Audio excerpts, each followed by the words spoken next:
ఇప్పుడు చూడండి, దేవుడు ఒక్కడే, కానీ అందరికీ ఒకే టైప్ రిజల్ట్ లేదు. చూడు, అదే దేవుడు, కానీ ఇక్కడ ఇంతమంది జీవితాల్లో, కొంతమంది జీవితంలో కొన్ని కార్యాలు జరిగినాయి, కొంతమంది జీవితంలో గొప్ప కార్యాలు జరిగినాయి, కొంతమంది జీవితంలో మహాకార్యాలు జరిగినాయి.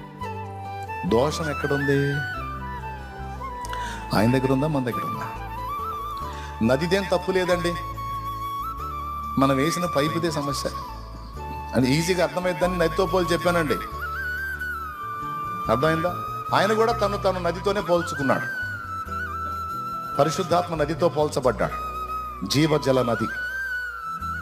స్తోత్రం. ఇక్కడ మనం వినియోగించినటువంటి పైపును బట్టే ప్రతిఫలం. అందుకే ముందు చెప్పాను, తమ దేవునిని ఎరుగువారు బలము కలిగి గొప్ప కార్యములు చేయుదురు. నీ దేవుడు అసమాన ధీరుడు, సర్వశక్తి గల దేవుడు.